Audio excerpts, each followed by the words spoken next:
Welcome to the deep dive. Look, if you're listening, chances are you know that feeling. It's maybe 3 a.m., your eyes pop open, and suddenly your brain decides it's time to audit. Well, everything. Every mistake from yesterday, every potential disaster looming tomorrow.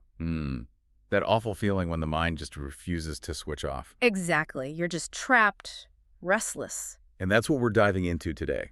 Now, the usual take is, it's medical, you need a pill, maybe a fancy sleep tracker. Right.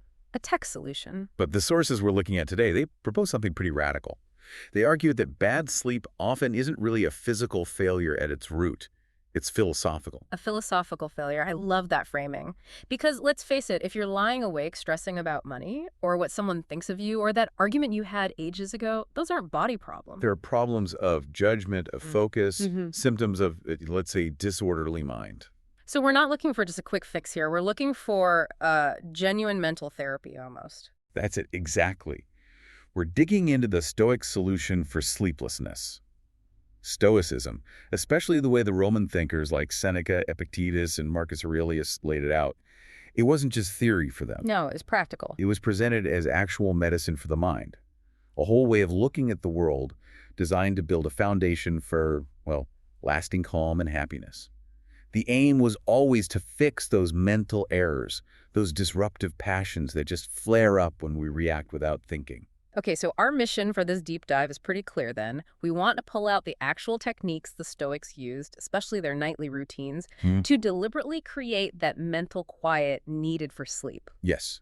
We're basically outlining the ancient Stoic prescription for turning down the mental noise before bed. Sounds good. So what's the plan? We've got a roadmap, basically 3 key phases of the Stoic wind-down ritual.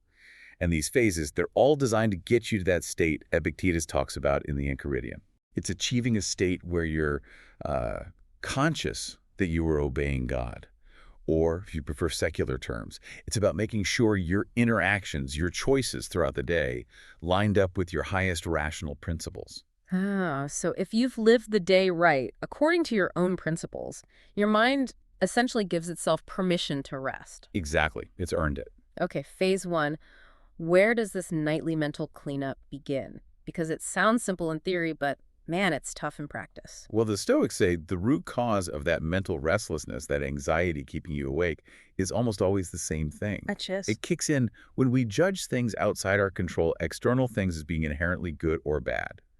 That's when the worry starts. We worry about stuff we fundamentally cannot change. Right, and that brings us straight to that absolute bedrock principle of Stoicism, doesn't it? The dichotomy of control. The Stoic fork, yeah. Epictetus's big idea. Yeah. If you want mental peace, especially at night, you have to get ruthless about sorting what's up to us from what's not up to us. And this isn't just a nice thought experiment. It's like the fundamental filter for your sanity. It really is. It protects your mental stability. Okay, but let's nail this down. When we say up to us, what are we really talking about? Because, most people listening probably feel they control quite a lot. Their job performance, their health to some degree, maybe even how their kids behave. And that's where the Stoics draw a very sharp, maybe even radical line. The only things truly, completely up to us are our own choices, our intentions, how we choose to react, and the judgments we make about things. Just our internal world, basically. Essentially, yes, that inner command center, our moral core, they called it the proheresis. That's the only place where virtue or vice can actually live. It's the core of who you are, the only thing that ultimately adds to or subtracts from your genuine happiness. Okay, so let's take an example. If I spend half the night replaying some awkward conversation I had with a colleague, agonizing over whether I said the perfect thing. You're worrying about an external. The words are out. They've been said. That's done. Your intention in that conversation. Maybe you intended to be clear or kind or professional that was under your control at the time, but the outcome, how they took it, their mood afterwards, what they do next, even your reputation. All external, not up to me. All external, yes. Yeah. And everything else, your physical body, your money, your possessions, the weather, your fame, how other people behave. The Stoics lump all that into the category of indifferent when it comes to your fundamental moral well-being. Indifferent. That's a strong word. It is. It means those things are not in themselves good or bad for your character. They're just things that happen. They're not up to you. Now, I can hear listeners pushing back hard on this, especially in our, very goal-oriented modern world. Isn't it completely rational to worry about money or my reputation or my family's health? Those things feel pretty central to my well-being. Absolutely. And that's a really crucial point. The Stoics aren't saying we shouldn't prefer things. Of course, we prefer to be healthy rather than sick, wealthy rather than poor. You call those preferred indifference? Right. Exactly. They're preferable, but still fundamentally indifferent to your core virtue. The real trouble, the Stoics argue, starts when we attach our essential happiness, our sense of self-worth, to getting those preferred indifference. Ah. So, if my happiness depends on landing that specific promotion or guaranteeing I'll never face financial trouble. Then frustration, disappointment, and yes, that churning nightly anxiety are practically baked into the equation. It's almost guaranteed. Because you're demanding something you actually have no power to ensure, which is, well, irrational when you put it like that. It's a deep contradiction. If you're lying there awake, demanding the universe bend to your will, insisting your colleague must understand you, or the stock market must go up, or a disease must not progress, you're trying to control things that simply aren't in your control zone. And the Stoics see that confusion, that sort of overreach of our sense of responsibility as the main engine of suffering. That's the primary root cause, yes, Yeah. of emotional turmoil. Okay, let's talk about that moment of feeling harmed. That's got to be a huge trigger for lying awake, right? Feeling insulted, wronged, like someone attacked you. Huge.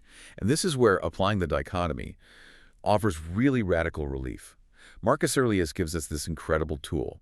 He basically says you have to challenge that immediate gut feeling of injury. What did he write? He wrote something like, and this is definitely worth remembering, maybe even scribbling down, get rid of the judgment, I've been harmed, and the feeling of being harmed vanishes. Wow. Get rid of the I've been harmed, and you're free of the harm itself. So the event itself, like, say someone sends a really harsh email that's just an external thing. Yeah. Indifferent. Just data, just text on a screen. The harm only actually happens when I internally agree with the judgment. This person is attacking me, they meant to hurt me, and now my reputation is ruined. Precisely.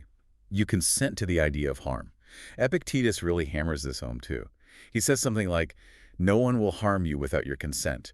You only get harmed when you think you are harmed. The insult itself is just sound waves. The nasty email is just pixels. Exactly. Yeah. How you choose to interpret it, how you respond internally, that is your choice. So the crucial first step in this nightly wind down, phase 1, is to mentally sort through the day's events. Ask yourself, what was I worrying about? Was that worry tied to a judgment I accepted about an external? Or was it about something truly outside my moral core? And if it was external? You mentally label it as such, file it under not up to me, and consciously detach from that anxious feeling of needing it to be different. It's vital here, though, to stress the difference between this detachment and just becoming apathetic, right? We're not saying check out of life. Oh, absolutely not. That's a common misunderstanding, but it's key. Distinguishing what's in your control doesn't mean you become passive or stop trying. It means developing the right attitude towards your actions and the world. So we still strive for things. Of course. We Right. still plan. We work hard for those preferred indifference like health or success. Epictetus had this brilliant analogy about skilled ball players. Oh, yeah. He said, look at them playing a game. They throw, they catch, they cooperate, they show incredible skill and energy. But none of them gets emotionally wrecked over the ball itself, as if the ball were intrinsically good or bad. Right. The ball, the external thing, the outcome, the promotion, whatever, it's just the material they use to demonstrate their skill. Perfectly put. The focus is on the quality of their play, the judgment, the effort, the intention. If those players started grabbing the ball with, paralyzing fear that dropping it would somehow make them a bad person, The game would fall apart. It'd be a mess. it wouldn't be a game, it would be a collective nervous breakdown. So for our nightly review, the goal is to confirm, did I focus my energy today on the quality of my throw, my internal choices, my effort, or was I obsessing over where the ball landed the external result?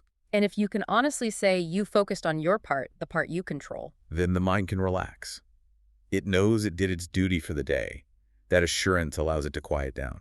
Okay. But what if, even after applying that control filter, my mind is still spinning? Usually that's because I'm terrified about what might happen in the future. Even if I accept intellectually that the promotion is external, The fear of, say, ending up broke if I don't get it can still keep me awake. Exactly. And that leads us perfectly into the second phase, which is a bit more proactive. Okay, phase 2. We've applied the filter, but the fear of potential future bad stuff, disasters, loss, illness is still buzzing. What now? Right. This is where the Stoics bring in a technique that sounds maybe a bit intense at first glance. It's called premeditatio malorum. The premeditation of evils or misfortunes. Yes. Basically intentionally contemplating potential negative events. Okay, wait. That sounds completely counterintuitive for someone trying to calm down before sleep. Why would thinking about worst-case scenarios, losing your job, getting sick, losing someone you love, possibly help you sleep? Sounds like a recipe for a panic attack. And that's the immediate reaction most people have, because they instantly confuse this practice with good old-fashioned worrying. Which it isn't. Absolutely not. The sources are incredibly clear on this. Worrying is emotional, it's often irrational, it paralyzes you, and it involves buying into a harmful judgment right now. Stoic contemplation, on the other hand, is meant to be a purely intellectual exercise. Intellectual. How? You do it calmly, at a distance, almost like running a simulation.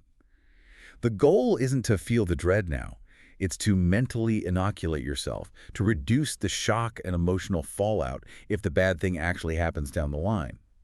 Irvine suggests maybe doing this, just a few times each day or a few times each week, not constantly. Okay, so let's contrast. If I'm worrying about losing my house, my mind is racing with images of being homeless, feeling shame, total despair. Right, you're emotionally living the catastrophe now. The Stoic contemplation is different. It's like a cool, pragmatic checklist. How would that sound? It would sound more like, okay, scenario, house is lost.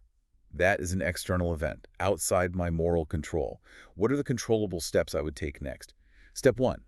Find temporary shelter. Step 2, assess skills, look for new income streams. Step 3, rely on my internal resources, resilience, problem solving. See the difference? Yeah.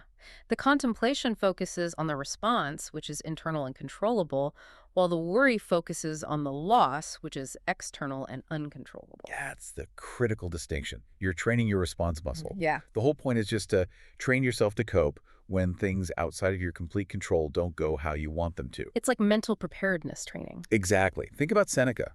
He lived through serious hardship, political exile, the death of his child, eventually being forced to commit suicide by Nero.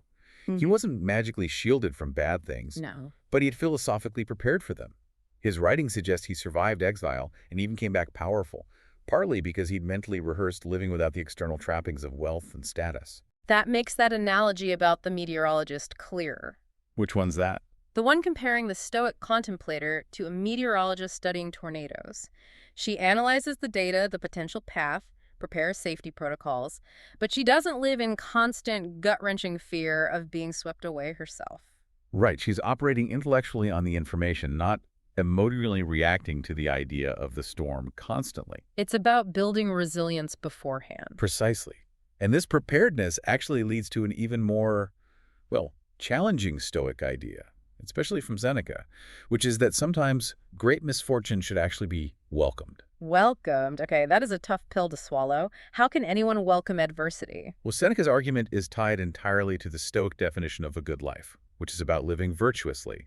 From that perspective, adversity isn't just something to be endured, it's actually an essential training exercise. The training exercise. Yes. It's the arena where we get to actually practice and strengthen our virtues. Courage, patience, resilience, justice. Without tough challenges, those virtues just sort of wither. They don't get used. He uses that wrestling analogy, doesn't he? She does, and it's powerful. A wrestler only gets better by facing tough opponents. If they only fight easy matches, they lose their edge, get complacent. The tough opponent forces them to use their skill, develops their strength. So when life throws you a curveball, a big financial hit, a health scare, the trained Stoic sees it less as a punishment and more as premium training material, something worthy of testing their character. That's the ideal, yes. Seneca even suggested that facing hardship could be seen as a sign that fortune considers you strong enough to handle it, like a general sending only his best troops into the toughest battle. Interesting perspective. And conversely, Seneca warns that too much good fortune, constant ease, and success can actually be bad for us. How? Because it can lead to softness, laziness, taking things for granted. You become morally weak, unprepared for when things inevitably do go wrong. That lack of challenge, he implies, might be the real misfortune. Okay, we have to touch on the hardest scenario here. Immediate, devastating loss, like the death of someone close. The stereotype of the Stoic is someone emotionally shut down, unfeeling. Does premeditatio malorum just train you to be cold? That's a really common and damaging misconception. The sources are clear. The Stoics absolutely recognize that when a catastrophe hits, especially losing someone, it's perfectly natural to experience grief. So they acknowledge the pain. Yes. That initial shock, the gasp, the tears, the physical clench, they call that a first movement or a propathia, it's seen as an involuntary physiological reflex, like blinking if something comes near your eye. The Stoic doesn't try to suppress that initial natural reaction. Okay, so they allow the initial wave of pain. Where does the philosophy kick in then? The philosophy kicks in to prevent that initial reflexive pain from hardening into prolonged, destructive, soul-crushing grief. Grief becomes destructive in the Stoic view when we assent to mistaken judgments about the loss. Like what kind of judgment? Like the judgment that this external loss has somehow damaged our core moral self, or that our life is now meaningless or unlivable, or irrational demands like this shouldn't have happened or they should have lived forever. Right, demanding the universe operate differently than it does. Exactly. The Stoic acknowledges the reality of the loss. The preferred indifferent is gone, but then uses their philosophical training to resist assenting to those grief-prolonging judgments. By having intellectually contemplated laws beforehand, the shock is lessened, and they can regain their rational footing, their moral center, more quickly. It's about managing the duration and intensity of grief, not eliminating the initial pain. Okay, so we've set our boundaries with the dichotomy of control, filtered out the irrelevant worries. We've proactively addressed future fears through that intellectual contemplation, not letting them fester into anxiety. Now we get to the final step, right before sleep, the philosophical review. Yes, phase 3. This nightly self-examination is really the heart of the Stoic wind-down. It's absolutely crucial for getting the mind into that state Epictetus called conformable to nature. Ready for rest. Ready for rest. And this idea wasn't unique to the Roman Stoics, by the way. It has older roots. Pythagorean traditions mentioned it too.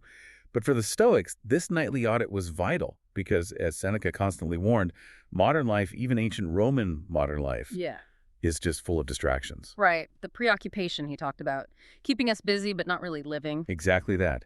He famously said something like, living is the least important activity of the preoccupied man. The fear isn't just about future worries keeping you awake. It's also that background hum of realizing you might have wasted the day. Wasted your time, your most valuable asset. Your only truly non-renewable resource. So the Stoic goal isn't just to live longer, but to make sure we enjoy and make full use of each day as it comes. This nightly review is the moment you reclaim your time. Check if it was used wisely for self-improvement. And the most famous example we have of someone actually doing this is Marcus Aurelius, right? His meditation. Absolutely. That book wasn't meant for us, not for publication. It was his private journal, the actual record of him doing this nightly review. Processing the day, preparing for the next. Exactly. Talking to himself. Did I act virtuously? Was I fair to others? Did I mistake an external thing for a true good? Did I get upset about something outside my control? It's a fantastic model for us. But the real key is having structured criteria for what you review. Which Epictetus provides. Yeah. And it's all about internal progress, not external wins. Entirely internal. He calls this focus the first topic of philosophy, systematically looking at your desires and aversions through the day. Okay, break that down. What does that mean, reviewing desires and aversions? It means you ask, what did I pursue today? What did I try to avoid? Did I spend my energy chasing some external thing I couldn't control, like praise or wealth? If so, did I get frustrated when I didn't get it? Conversely, did I try to dodge a difficult duty or a necessary hardship just because it felt unpleasant, even though it was morally neutral or even required? So it immediately flags where your values were misaligned during the day. If I spent all day desperately wanting approval and external and felt miserable not getting it, that's a fail in the audit. That's a clear sign your desire was misplaced, yes. But if your primary desire was simply to act justly or diligently in a situation, and you did that to the best of your ability, Then the day was a success, internally, regardless of whether you got the external applause or outcome. precisely, you're checking the integrity of your moral compass against your own chosen principles. And it's also a check for vice reduction. What kind of vices? Epictetus lists things like, did I give in to a bad disposition?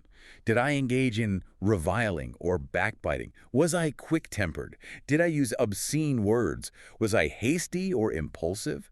Or, conversely, was I sluggish or lazy when action was needed? These are all internal states or actions? Completely. You don't pat yourself on the back because you made a big sale or got a compliment. Lots of people do that, including, frankly, terrible people. You commend yourself only for improvements in your character, the quality of your inner ruling faculty. Okay, this sounds incredibly rigorous. I must. Potentially discouraging. If you do this audit every night and keep finding flaws, couldn't that just create more anxiety right before bed? Oh, great, I failed again today. That's a really important point, and it touches on something often missed about Stoicism. There's an element of self-compassion and focus on progress, not perfection. How so? Epictetus specifically says you should celebrate the small internal wins.